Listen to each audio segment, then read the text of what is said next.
안녕하세요. 현실주의자입니다. 또 새벽이 지났네요. 이것저것 하다 보니까 오늘은 좀 그 AI 현자봇을 좀 손봤거든요. 그래서 시간이 좀 오래 갔습니다. 일단 인트로 영상을 제작해주신 안개님께 감사의 말씀 드립니다. 찐팬이십니다. 우선 구독, 좋아요 한번 부탁드릴게요. 오늘 시장은 좀 어떠셨나요? 라고 여쭤보기도 죄송합니다. 지금 왜냐하면 3일째 조정을 보이고 있어요. 지금 가까이서 보시면 자, 여기 지금 3개째 음봉을 그리고 있습니다. 흑산병이죠. 흑산병이 발생했어요. 왜 그러냐라고 하면 여기 빨간 선 보이시죠? 빨간 선. 요거를 돌파했다가 트랩 스윙으로 떨어지고 있는 상황입니다. 사실 여기서는 조정이 좀 더 진행될 수 있습니다. 이건 조심하셔야 돼요. 제가 신중론으로 바뀌었다고 했잖아요. 그런 게 지금 이런 장세에 나타나는 겁니다. 신중론을 얘기하자마자 이렇게 조정을 계속 보이고 있어요. 이게 결국에는 시장 분위기를 봐야 되는 거고 데이터를 잘 봐야 된다는 겁니다. 이렇게 조정이 좀 더 이어질 수 있다 정도로만 생각하고 그 조정이 이어질 수 있는 이유는 뒤에서 말씀드리겠습니다. 그래서 2500까지는 좀 열어놓고 봐야 된다 라는 말씀을 드리고요. 자, 코스닥은 어찌되었건 지금 선을 한번 다시 그어야 돼요. 코스닥은 선을 한번 다시 그어야 됩니다. 이 밑에 선들이 지금 의미가 없어졌죠. 왜냐하면 머나먼 지지선이 돼버렸습니다. 일단은 많이 떨어져도 800 초반이다 정도로만 보이고요. 코스닥이 떨어지기 시작하면 뭐가 떨어지고 있을까요? 당연히 에코프로랑 에코프로 BM이 떨어지고 있을 겁니다. 에코프로랑 에코프로 BM은 뒤에서 한번 더 볼게요. 일단 코스닥 추세가 나쁘진 않습니다. 코스피에 비해서. 근데 코스피가 조정을 보이고 이 악재들이 심화된다면 코스닥도 비껴나갈 수 없습니다. 코스닥 시장이 조정을 보일 때 과연 에코프로가 크게 이 코스닥 추세보다 더 심하게 꺾일지 아니면 다른 종목들이 받쳐주면서 코스닥이 버텨줄지를 봐야 됩니다. 주봉은 뭐 똑같고요. 현재 상승 추세로 계속 가고 있습니다. 조정을 보여도 2500 초반에서 다시 반등할 수 있는 추세가 형성된 거죠. 추세가. 이 추세를 무시하면 안 됩니다.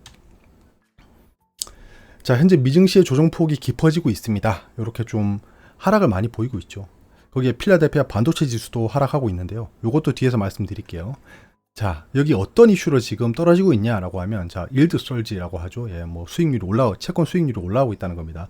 페드가 하이크 베트. 자, 이제 페드가 금리 인상에 거의 베팅을 하고 있습니다. 그리고 이것을 뒷받침하고 있는 데이터가 뭐냐면, 아직 일자리가 견고해. 아직 경기가 화랑이야. 나는 긴축을 계속 더 해야 돼. 약간 이런 분위기로 흘러가고 있다는 거예요. 자, 말씀드렸다시피 신중론으로 변경했었습니다. 이 시장을 뒤덮고 있는 악재가 3가지가 있는데요. 간단하게 알아보겠습니다. 이거를 머릿속에 넣고 시장에 임한다는 건 굉장히 중요한 거예요. 레인책이라고 하잖아요. 일기예보를 봐야 되는 겁니다. 첫 번째 악재입니다. 미중 무역 분쟁이 심화되고 있어요. 제가 얼마 전에 영상에서 말씀드린 적 있죠. 미중 무역 분쟁이 다가오고 있다고 했습니다. 그래서 저는 일단 히토류 등 이 미중 무역 분쟁이 발생하면 반사 이익을 볼 수 있는 것들을 좀 가지고 있어요. 그래서 좀 이 시장을 해지할 수 있을 것 같습니다. 이거 미리 말씀드렸던 거니까 아마 현재 여러분들도 대비를 하고 있을 거라고 생각을 해요. 자, 지난해 10월에 꽤 오래됐습니다. AI 슈퍼컴퓨터 등 이 반도체 생산 장비 관련된 것들을 제재한다고 했어요. 포괄적으로 대중국 수출을 통제한다 라고 했습니다. 이때 발발하기 시작한 거죠. 예전에 그 트럼프 전 대통령 때의 그 악몽이 재현되기 직전인 겁니다.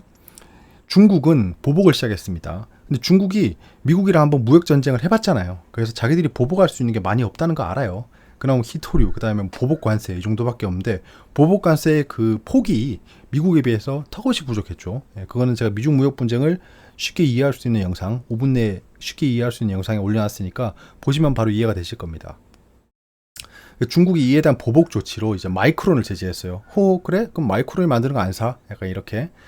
반도체 핵심 광물인 갈륨, 게르마늄, 히토류 외에도 다른 광물들이 등장하기 시작했죠. 수출을 통제하겠다. 이 반도체 중심인 우리나라에 악영향을 주고 있죠. 반도체 바닥론이 스멀스멀 나오고 있었는데 좀 찬물을 끼얹는 거죠. 근데 옐런 장관이 지금 7월 6일부터 9일까지 중국을 방문할 예정이에요. 왜? 디리스킹, 리스크를 이제 해지하기 위해서, 그리고 광물 등 의제들이 있다는 겁니다. 이런 것들에 대한 뉴스가 시장을 왔다 갔다 하게 하겠죠. 그러면 중국을 방문했기 때문에 우리나라 시간 중심으로 나올 겁니다. 그래서 이제 미국 그 증시를 따라가는 게 아닌 우리나라가 먼저 움직일 수 있어요. 두 번째 악재입니다. 은행권 리스크가 고조되고 있습니다. 지금 이거를 인지하고 계신 분들도 있겠지만 아닌 분들을 위해 간략하게 말씀드리면 지금 일부 새마을 금고 지점에 뱅크런이 발생할 조짐이 있다라는 겁니다. 이거는 뭐 지금 부실이 발생하고 있다는 건데요. 그래서 금융 당국이 지금 빠르게 개입하고 있어요. 미국과 같이 예전에 그 뱅크런 사태가 있었잖아요. 실리콘밸리 은행. 빠르게 우려가 종식될 수 있을 것 같습니다. 이거는 단기 악재로 끝날 확률이 굉장히 높다. 여기 보시면 뭐 금융 당국이 새마을금고 NPL 매입 기간을 캠코에서 유암코로 확대한다. 리스크를 해칭해 주겠다는 거죠. 세 번째 악재입니다. 건설사 리스크가 있어요. 지금 이 GS건설이 붕괴 사고가 발생했잖아요. 주차장부터 무너져가지고 우리가 철근을 좀 덜 썼어. 이거는 우리가 계획했던 걸 빼먹은 게 아니라 당초 설계 때부터 좀 부족하게 했어. 미안해. 인정할게. 라고 한 거예요. 이러다 보니까 GS건설만의 악재로 끝나는 게 아니라 야 이거는 GS건설만의 이슈가 아닐 거야. 좀 철강값이 비싸니까 얘들이 지금 꼼수를 쓴 건데 다른 업계라고 다르겠어?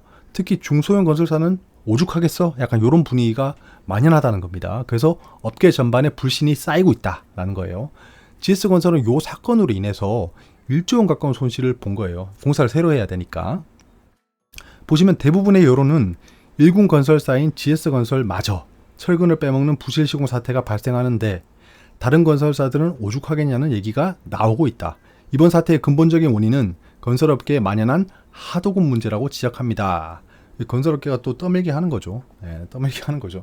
아무튼 뭐 어찌됐든 저찌됐든 이런 리스크가 있고 우리나라 증시에서 많은 파일을 차지하고 있는 게 건설입니다. 건설과 그 건설 기자재, 그 다음에 부품들, 재료들이 포함되겠죠. 그래서 그래. 시장에 악재가 이렇게 많은데 어떻게 해야 돼? 라는 거죠. 어떻게 해야 되냐고요? 다 팔고 튀어야 되냐? 저는 아니라고 봅니다. 아까 초반에 증시에 대해서 말씀드렸다시피 조정은 피할 수 없어요. 근데 길지 않을 겁니다. 그리고 조정이 어디까지 될지는 우리가 예상을 하고 있잖아요. 이때까지 증시의 흐름에 대해서 어떤 선을 지정하고 뭐 상승 추세나 하락 추세 같은 거에 대해서 지금 근 2년 정도는 추세가 틀리지 않았어요. 그래서 이 추세도 이번에 믿고 한번 우리가 좀 모멘텀을 가져가는 게 어떨까 합니다. 그래서 이번에 조정 시 주요 섹터 중심으로 매수를 고려하는 게 어떨까 합니다. 주요 섹터는 지속적으로 말씀드렸어요. 챗 GPT라든가 바이오, 그리고 리오프닝, 그 다음에 그 기타 등등 종목들이 있는데 그건 제가 정리해서 한번 말씀드리고 관련 종목에 대한 분석은 멤버십 영상으로 만들 테니까 관심 있으신 분들은 찾아보시면 될 것 같습니다. 자, 끝으로 에코프로 BM에 대한 업데이트를 하겠습니다. 이 새벽에 앰뷸런스가 지나가네요. 별일이 아니었으면 좋겠네요. 자, 아무튼 에코프로의 그 공매도를 다시 한번 보겠는데요. 지금 공매도 잔고가 찔끔 올라갔어요. 최근에 조정을 보였잖아요. 찔끔 올라갔습니다. 다시 공매도가 이어지고 있다라는 겁니다. 공매도가 이어지고 있다. 하지만 큰 폭으로 그 쇼트 커버링, 쇼트 스퀴즈가 발생했고 이제 한동안은 좀 조정을 보일 것 같다고 말씀드렸잖아요. 그래서 에코프로가 여기서 또 로켓처럼 올라갈 것 같지는 않습니다. 기간 조정을 좀 거칠 거고 5일선이 같이 따라오겠죠. 5일선이 따라오고 5일선이랑 키스할 때 어떻게 될지 지켜봐야 될 것 같습니다. 저는 어찌됐건 저찌됐건 아직 에코프로를 홀딩하고 있습니다. 홀딩하고 있고 꽤 자신감을 가지고 분석을 했었고 단기적으로는 잘 대응할 거라고 생각합니다. 그래서 손해를 보고 나오진 않을 거다. 수익을 극대화하는 전략으로 취해보려고 합니다. 시장이 변하는 만큼 투자 방법도 변해야 됩니다. 구독자분께서 저한테 말씀해 주셨어요. 이거는 평소에 현실주의자가 하던 매매가 아닌데? 라고 하잖아요. 대장주 매매법입니다. 전 시장이 바뀌는 거 적응하고 있고 이번에 한번 에코프로를 통해서 이 바뀐 시장에 내가 완벽히 적응했다는 걸 보여주려고 합니다. 자, 에코프로 BM이죠. 에코프로 BM이 만약에 에코프로가 지지부진하다면 다시 에코프로 BM이 상승할 수 있어요. 얼마 전에 그 움직임을 보여줬죠. 그런 거에 대해서 지금 대응하려고 지켜보고 있습니다. 에코프로 BM 같은 경우에도. 보시면 얘는 공매도 숏 커버링이 일어나지 않았습니다. 숏 커버링은 일어났죠. 근데 그거에 비례해서 공매도가 더 많이 일어났다는 겁니다. 그래서 비정상적인 공매도 그 업틱률 예외로 발생한 공매도에 대해서 말씀드렸고 그건 지속적으로 트래킹을 해야 됩니다. 그래서 공매도 잔고나 그 다음에 공매도 추세 같은 거는 제가 계속해서 말씀드리겠습니다.